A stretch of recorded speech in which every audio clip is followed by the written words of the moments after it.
बहुत समय पहले की बात है। एक घना जंगल था जिसमें कई जानवर रहते थे, शेर, हाथी, बंदर, लोमड़ी और पक्षी। उसी जंगल में एक बुद्धिमान कबूतर भी रहता था जिसका नाम था सुविचार। सुविचार कोई आम पक्षी नहीं था। उसकी समझदारी और बातें सुनकर बड़े बड़े जानवर भी चुप हो जाते थे। एक दिन जंगल में एक सभा बुलाई गई। सब जानवरों में यह बहस छिड़ गई थी, आखिर किससे जीवन चलता है, भाग्य से या बुद्धि से। सभा में सब जानवर पहुँचे। शेर ने गरज कर कहा, इस सवाल का जवाब आज हमें मिलना चाहिए। कबूतर मुस्कराया और बोला, इसका जवाब सिर्फ बातों से नहीं मिलेगा, इसके लिए अनुभव की जरूरत है। और तभी एक अनोखी योजना शुरू हुई। कबूतर सुविचार ने सभा में सबकी ओर देखा और कहा, अगर तुम सब सच में जानना चाहते हो कि भाग्य बड़ा है या बुद्धि, तो मैं एक उपाय सुझाता हूँ। लोमड़ी ने चौंक कर पूछा, कैसा उपाय? कबूतर बोला, मैं एक युवा और अनुभवहीन कबूतर को एक लंबी यात्रा पर भेजूंगा। इस सफर में वह अकेला होगा और रास्ते में कई चुनौतियां आएंगी, लेकिन एक शर्त है, वह न तो भाग्य के सहारे चलेगा, न ही सिर्फ बुद्धि से। उसे हर बार सोचना होगा कि किस समय किसका सहारा लेना ठीक होगा। शेर ने सर हिलाया, यह तो रोचक होगा। क्या तुम्हारे पास कोई ऐसा कबूतर है? सुविचार ने ऊपर देखा। एक छोटा उत्साही कबूतर उड़ता हुआ आया। उसका नाम था चितरंजन। सबने चितरंजन को देखा। छोटा सा, लेकिन आंखों में चमक थी। सुविचार बोला, यही जाएगा इस अनोखे सफर पर। और फिर शुरू हुई चितरंजन की यात्रा, जहां उसे हर मोड़ पर तय करना था, क्या चुने, भाग्य या बुद्धि। अगली सुबह सूरज की पहली किरणों के साथ चितरंजन ने अपनी उड़ान भरी। उसकी आंखों में उत्साह था, लेकिन मन में हल्का डर भी। वह जानता था कि यह कोई सामान्य यात्रा नहीं, बल्कि एक परीक्षा थी, भाग्य और बुद्धि की असली परख। जैसे ही वह जंगल से बाहर निकला, उसके सामने एक बड़ा मैदान आया। वह कुछ देर वहां रुका ही था कि अचानक एक शिकारी का जाल दिखाई दिया। जाल के पास कुछ दाने पड़े थे, गेहूं और चावल के दाने। चितरंजन के मन में दो बातें चल रही थीं। एक, भाग्य कह रहा था, किस्मत अच्छी होगी तो कुछ नहीं होगा, खा ले। दो, बुद्धि कह रही थी, अगर जाल है तो खतरा भी है, सोच समझकर फैसला ले। चितरंजन ने आंखें बंद की, सोचा, और फिर उसने फैसला लिया। उसने उड़कर कुछ दूर एक पेड़ की डाल पर बैठना चुना। कुछ ही पल बाद वही शिकारी झाड़ी से निकला और जाल समेटकर चला गया। चितरंजन ने चैन की सांस ली। शायद बुद्धि ने मुझे पहले ही दिन बचा लिया, उसने मन में सोचा। लेकिन वह नहीं जानता था कि अगला मोड़ उससे भी कठिन होने वाला था। जाल से बचने के बाद चितरंजन ने उड़ान फिर से शुरू की। दोपहर होने को आई थी और अब वह भूख से बेहाल हो गया था। चारों ओर देखने पर उसे एक सुंदर सा खेत दिखा, जहां पके हुए बाजरे की बालियां झूम रही थीं। जैसे ही वह खेत में उतरा, कुछ और पक्षी वहां पहले से दाने चुग रहे थे। वे हंसते हुए बोले, आजा भाई, यहाँ खूब दाना है, किसी को कोई डर नहीं। चितरंजन झिझका। खेत बहुत साफ सुथरा था, न कोई डर न कोई जान। लेकिन फिर उसके मन में वही दो आवाजें उभरी। भाग्य देख, सारे पक्षी खा रहे हैं, तू भी खा, किस्मत तेरे साथ है। बुद्धि, इतना साफ खेत, हो सकता है कुछ छिपा हो, पहले ठीक से देख। इस बार चितरंजन ने थोड़ा ऊपर उड़कर खेत का चक्कर लगाया और तभी उसने देखा, पास ही एक झोपड़ी थी, जहां एक किसान बैठे बैठे गोफन, पत्थर फेंकने वाला हथियार से निशाना साध रहा था। चितरंजन चौंका। जो पक्षी नीचे खा रहे थे उनमें से एक पर किसान ने निशाना साधा और उसे गिरा दिया। यह देख चितरंजन तुरंत वहां से उड़ गया। उड़ते उड़ते उसने सोचा, अगर मैंने सिर्फ भाग्य पर भरोसा किया होता तो शायद मैं अब जमीन पर पड़ा होता। बुद्धि ने एक बार फिर उसे बचा लिया था। लेकिन क्या हमेशा ऐसा होगा? चितरंजन अब बहुत थक गया था। भूख और प्यास दोनों ने उसकी हालत खराब कर दी थी। तभी उसे एक झरने की आवाज सुनाई दी। वह उड़कर उस ओर गया और देखा एक शांत जलप्रपात और पास ही एक बड़ा सा वृक्ष। वृक्ष की शाखा पर एक सुंदर रंग बिरंगा तोता बैठा था। उसने चितरंजन को देखकर कहा, स्वागत है मित्र। यहाँ पानी भी है और मेरे पास कुछ सूखे फल भी हैं। आओ विश्राम करो। चितरंजन मुस्कराया। वह थका हुआ था और मदद मिलना अच्छा लगा। लेकिन फिर वही अंदर की दो आवाजें उठीं। भाग्य जब किस्मत साथ होती है तो ऐसे ही अच्छे लोग मिलते हैं। भरोसा करो। बुद्धि, कोई अनजान पक्षी इतना मेहरबान क्यों हो रहा है? क्या इसे कोई कारण है? चितरंजन ने नम्रता से कहा, धन्यवाद मित्र, लेकिन क्या मैं पहले थोड़ा पानी पी लूं? तोते ने सिर हिलाया, जरूर, पानी तुम्हारा है। चितरंजन उड़कर झरने के पास गया। वहां उसे जमीन पर फलों के कुछ गुठलियां दिखाई दी, लेकिन उन पर अजीब सी गंध थी। वह सतर्क हुआ। तभी उसने देखा तोता चुपके से एक बड़े उल्लू को इशारा कर रहा था, जो झाड़ियों में छिपा बैठा था। चितरंजन को सब समझ में आ गया। वह फौरन जोर से फड़फड़ाया और तेजी से आसमान की ओर उड़ गया। इस बार बुद्धि ने मुझे धोखा खाने से बचा लिया, उसने सोचा। लेकिन साथ ही उसे अब यह भी एहसास हुआ कि दुनिया में हर मुस्कुराहट भरोसे के लायक नहीं होती। अब चितरंजन की उड़ान धीमी हो चुकी थी। सूरज ढलने लगा था और आसमान लालिमा से भर गया था। चारों ओर जंगल का अंधकार गहराने लगा। उसे कोई सुरक्षित स्थान चाहिए था जहां वह रात बिता सके। दूर उसे एक पुराना पेड़ दिखाई दिया, जिसकी खोखल में जगह थी। वह वहां जाकर बैठ गया। ठंडी हवा चल रही थी और डरावनी आवाजें भी आ रही थीं, उल्लू की हूटिंग, सियारों की हंसी और अजीब सरसराहट। चितरंजन कांपने लगा। डर उसके मन में समा गया। उसे लगा, काश मैं वापस उड़ जाता, जंगल में कहीं और चला जाता। पर तभी दो आवाजें फिर उठीं। भाग्य, तू यहाँ रुक गया, यह तेरी किस्मत थी। अब जो होगा वही लिखा था। बुद्धि, डर से भागने से अच्छा है सोच समझकर उपाय करना। खतरे से पहले तैयारी जरूरी है। चितरंजन ने बुद्धि की बात मानी।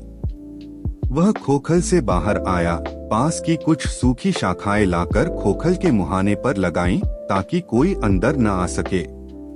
फिर वह पूरी रात आंखें खुली रखकर चौकन्ना बैठा रहा। रात भर कई बार झाड़ियों में कुछ हरकतें हुईं, लेकिन उसकी सतर्कता ने उसे सुरक्षित रखा। सुबह की पहली किरण के साथ जब पक्षियों की चहचहाहट गूंजी तो चितरंजन ने चैन की सांस ली। यह रात मेरी बुद्धि की वजह से कट गई, उसने सोचा। पर यह केवल शुरुआत थी। उसकी परीक्षा अभी बाकी थी। सुबह की पहली किरणों के साथ चितरंजन ने फिर उड़ान भरी। उसका शरीर थका हुआ था, लेकिन मन अब पहले से अधिक मजबूत हो चुका था। कुछ दूर उड़ने पर उसे एक उजड़ा हुआ गांव दिखा। वहां एक बूढ़ा किसान अकेला कुएं के पास बैठा था, बेहद उदास। पास ही एक थैला रखा था जिसमें कुछ अनमोल बीज थे। चितरंजन नीचे उतरा और उसके पास गया। किसान ने उसे देखा और मुस्कराया। आओ नन्हे मेहमान, लगता है तुम्हें भी कुछ चाहिए। चितरंजन ने गर्दन झुका दी। किसान बोला, मेरे पास एक सोने का बीज है। यह बीज जहां बोया जाए वहाँ सुख शांति लौट आती है। लेकिन इसे बोने के लिए किसी सच्चे और बुद्धिमान जीव की जरूरत है। क्या तुम कर सकते हो? चितरंजन हैरान था। उसे अब लगा कि शायद यह उसका भाग्य है, एक ऐसा अवसर जो जीवन बदल सकता है। लेकिन तभी मन में बुद्धि बोली, बुद्धि सुनो, यह बीज अनमोल है।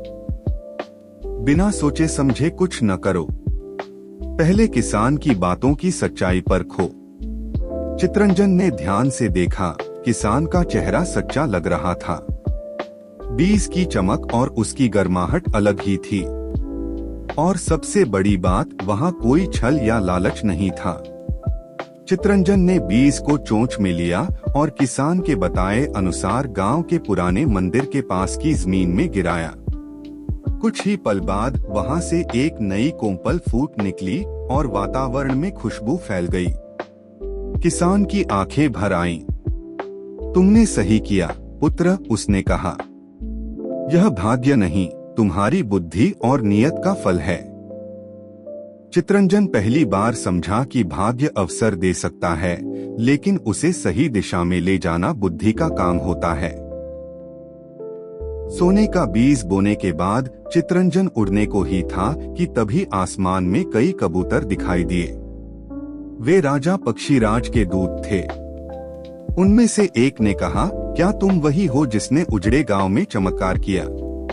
चितरंजन ने नम्रता से सिर हिलाया। राजा पक्षीराज तुम्हें अपने दरबार में बुलाते हैं, दूत ने कहा। चितरंजन थोड़ा हिचकिचाया। राज दरबार कोई साधारण जगह नहीं होती। लेकिन फिर सोचा, कभी कभी नया अवसर भाग्य लाता है, लेकिन उसे समझदारी से निभाना बुद्धि का काम होता है। वह दूतों के साथ उड़ गया। राजमहल बहुत भव्य था। दरबार में सैकड़ों पक्षी बैठे थे। हर कोई उत्सुकता से चितरंजन को देख रहा था। सामने सिंहासन पर बैठे थे राजा पक्षीराज, जिनकी चोंच चांदी जैसी चमक रही थी। राजा बोले, तुमने एक उजड़े गांव को जीवन दिया। यह काम न केवल महान है, बल्कि समझदारी से भरा है। मैं जानना चाहता हूँ, क्या यह तुम्हारे भाग्य का परिणाम था या बुद्धि का? सबकी निगाहें चितरंजन पर थीं। उसने शांत स्वर में कहा, राजन, अवसर भाग्य से मिला, लेकिन अगर मैं सोच समझकर निर्णय न लेता तो बीज व्यर्थ चला जाता। इसलिए मैं कहूँगा, भाग्य रास्ता खोलता है पर बुद्धि रास्ता चुनती है। सारा दरबार तालियों की तरह चहचहा उठा। राजा मुस्कुराए, सचमुच तुम परीक्षा में सफल हो रहे हो। लेकिन यह अंत नहीं था। असली संकट अभी आने वाला था। राजा पक्षीराज ने चितरंजन को सम्मानित किया और कुछ दिन अपने महल में विश्राम करने को कहा।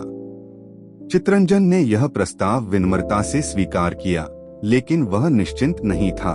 उसका सफर अधूरा था। तीसरे दिन की रात को महल के एक कोने से एक संदिग्ध हरकत हुई। एक काला कौआ चुपचाप महल के अनाज भंडार से कुछ चुरा कर ले गया। सुबह दरबार में हलचल मच गई। राजा ने घोषणा की, महल से अनाज चोरी हुआ है। यह संकट किसी भी पक्षी पर आ सकता है। जो इस रहस्य को सुलझाएगा, उसे मेरी विशेष कृपा प्राप्त होगी। राजा की बात सुनकर बहुत से पक्षियों ने अनुमान लगाना शुरू किया। कोई उल्लू पर शक कर रहा था, कोई चमगादड़ पर। लेकिन चितरंजन ने एक बार फिर अपनी बुद्धि का सहारा लिया। उसने सोचा, भाग्य अगर किस्मत अच्छी है तो चोर खुद पकड़ा जाएगा। बुद्धि अगर सब भाग्य के भरोसे छोड़ देंगे तो चोर कभी नहीं पकड़ेगा। मुझे खुद जांच करनी होगी। रात को चितरंजन चुपचाप भंडार के पास बैठ गया। उसकी आंखें खुली थीं और कान सतर्क। आधी रात के बाद उसने देखा, वही काला कौआ फिर से आया और चुपचाप एक थैली उठाई। चितरंजन ने बिना देर किए उड़ान भरी और जोर से आवाज लगाई, चोर चोर। राजा के सैनिक पक्षी जाग गए और कौए को रंगे हाथ पकड़ लिया गया। राजा ने चितरंजन को गले लगाया। तुमने फिर साबित कर दिया कि बुद्धि ही सच्चा प्रहरी है। लेकिन यह जीत चितरंजन को अगले बड़े मोड़ की ओर ले जा रही थी, जहां न भाग्य साथ देगा न बुद्धि। कौआ पकड़ने के बाद चितरंजन को लगा कि अब उसकी यात्रा का मुख्य उद्देश्य पूरा हो गया। लेकिन राजा पक्षीराज ने उसे दरबार में फिर से बुलाया। चितरंजन, तुमने हर बार साबित किया कि बुद्धि और साहस से ही हर संकट का समाधान मिलता है। लेकिन अब तुम्हारी परीक्षा और कठिन होने वाली है, राजा ने गंभीर स्वर में कहा। चितरंजन चौंका। क्या इसका मतलब है कुछ और चुनौती बाकी है? राजा ने सिर हिलाया।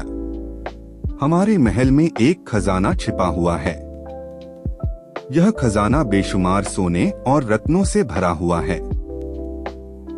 पर यह खजाना सिर्फ उस पक्षी को मिलेगा जो सही रास्ता चुनने की बुद्धि रखता हो। कई ने प्रयास किया, लेकिन कोई भी उसे हासिल नहीं कर सका। अगर तुम सचमुच बुद्धिमान हो तो इस खजाने को खोज लाओ। राजा की बातों से चितरंजन के मन में एक नया उत्साह जागा, लेकिन साथ ही कुछ संकोच भी था।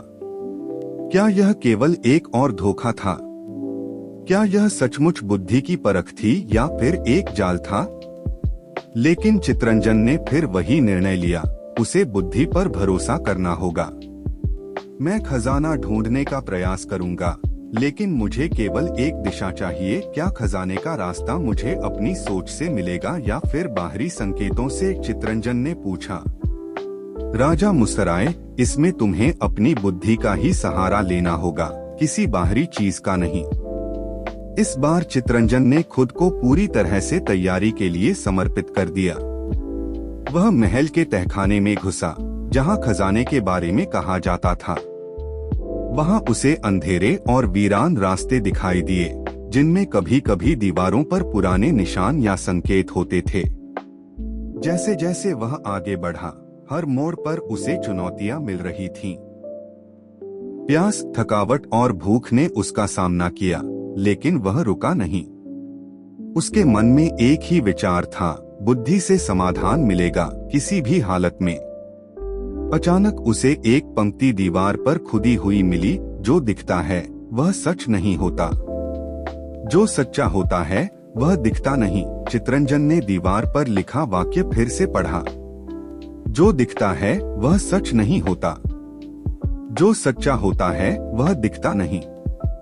उसने सोचकर एक गलियारा चुना जो सबसे संकरा और अंधकारमय था, क्योंकि बाकी रास्ते सुंदर और सीधा दिख रहे थे, शायद छलावा। जैसे ही वह उस अंधेरे रास्ते में आगे बढ़ा, उसके पंखों को दीवारें छूने लगी। अचानक एक द्वार आया जिस पर 3 शब्द लिखे थे, भ्रम, सत्य, मौका। तीनों रास्ते खुले थे, लेकिन कौन सा सही? फिर उसने याद किया, राजा ने कहा था कि रास्ता खुद चुनना होगा, लेकिन संकेत मौजूद होंगे। उसने देखा, मौका वाले दरवाजे के सामने सोने के सिक्के बिखरे थे। सत्य वाले रास्ते पर कांटों और छायाओं का रास्ता था। भ्रम वाला दरवाजा सबसे चमकदार और आकर्षक लग रहा था। चितरंजन ने सोचा, भाग्य कहता, जहां सोना बिखरा है वही तुम्हारा इनाम है।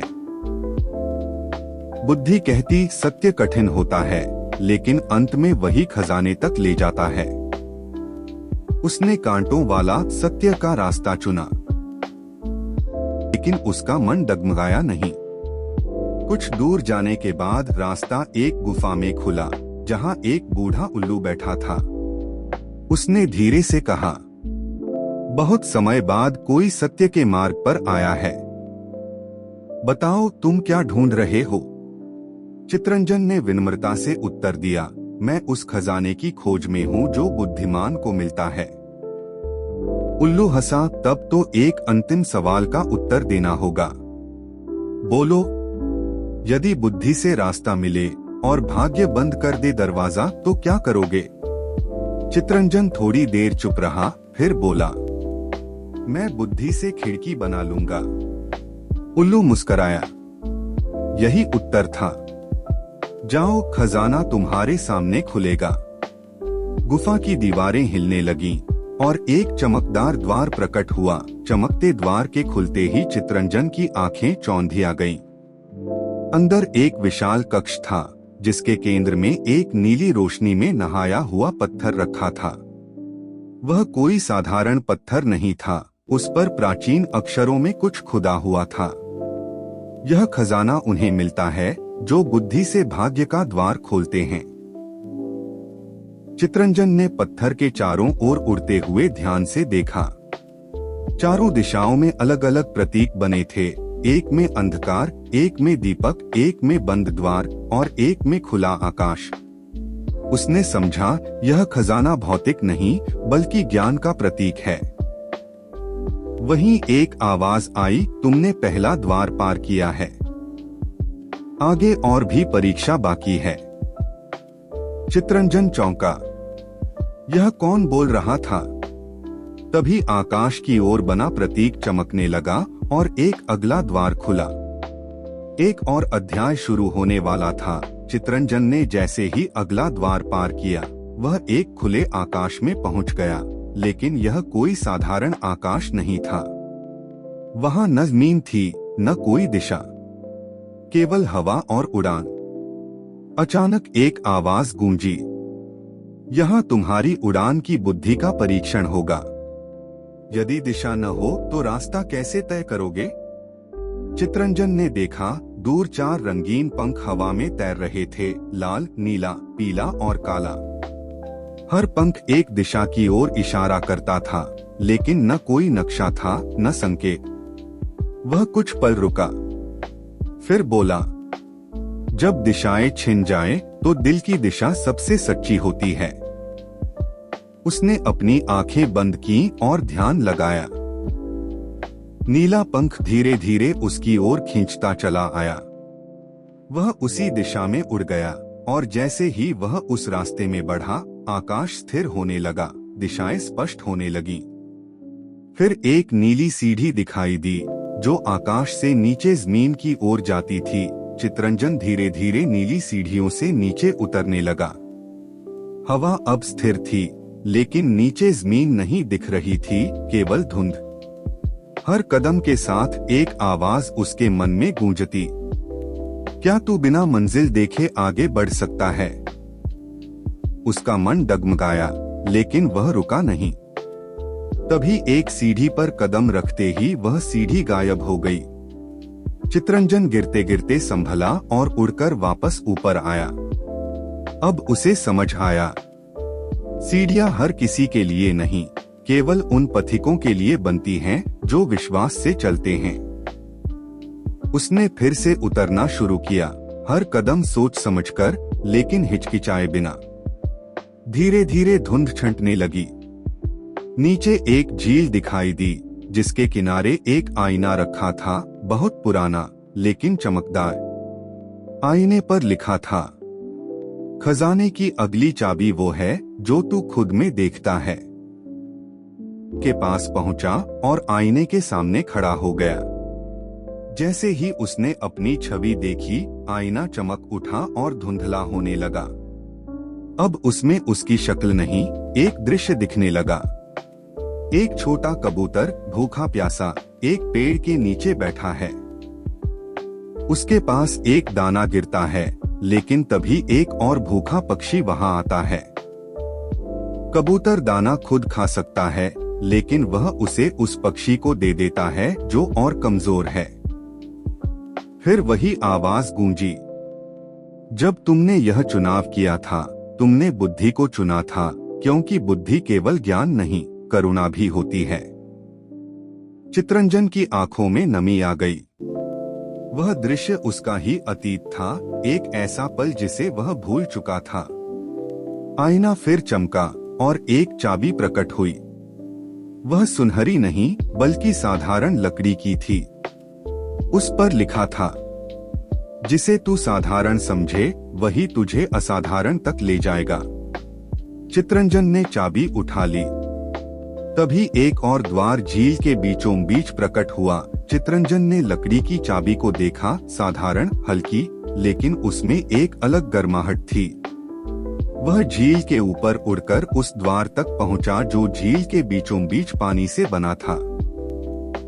वह दरवाजा किसी ठोस चीज का नहीं बल्कि बहते पानी का था और फिर भी स्पष्ट रूप से एक द्वार की आकृति में था।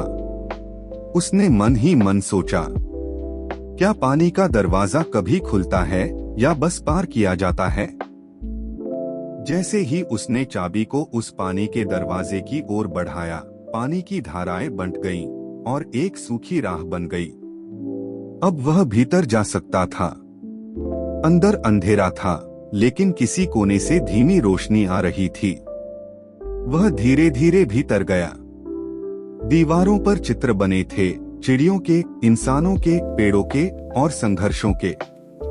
एक चित्र में ठीक वैसा ही कबूतर दिखा जैसा वह था, अपने पंखों से किसी गिरे हुए पक्षी को ढकते हुए। चित्रंजन को समझ में आने लगा था, यह यात्रा सिर्फ बाहर की नहीं, भीतर की भी थी। चित्रंजन धीरे धीरे उन चित्रों को देखने लगा। हर चित्र कोई कहानी कहता था, त्याग, साहस, डर, निर्णय और परिवर्तन की कहानी। एक चित्र में एक राजा अपने सिंहासन को छोड़कर जंगल जा रहा था। दूसरे में एक माँ अपने पंखों से अपने बच्चों को बारिश से बचा रही थी। लेकिन फिर एक चित्र आया जिसमें एक कबूतर दो रास्तों के बीच खड़ा था, एक में भोजन, आराम और सोना था। दूसरे में कांटे, आंधी और अकेलापन। चित्रंजन ने महसूस किया, यह चित्र उसी की जीवन यात्रा का प्रतीक था। तभी दीवारों से एक हल्की रोशनी निकली और सारी गुफा सुनहरी हो गई। एक नई आवाज आई, तू चित्र नहीं देख रहा, तू खुद को देख रहा है। फिर एक दरार खुली और वहां एक कांच का दरवाजा दिखाई दिया, इतना पारदर्शी कि अगर ध्यान न दो तो दिखे ही नहीं। चित्रंजन जान गया, अब वह अपने अंदर के सबसे गहरे द्वार के पास है। चित्रंजन कांच के उस द्वार के पास पहुंचा। यह अब तक का सबसे अद्भुत द्वार था, न भारी, न बंद, लेकिन एक रहस्य से भरा। उसने देखा, इस द्वार को न धक्का दिया जा सकता था, न खींचा जा सकता था। तभी उसे एक वाक्य याद आया जो आईने के पास लिखा था, जिसे तू खुद में देखे वही तेरा रास्ता खोलेगा। उसने आंखें बंद की और गहरी सांस ली। उसके भीतर एक शांत आवाज आई, डर को छोड़ दो और द्वार स्वयं खुलेगा।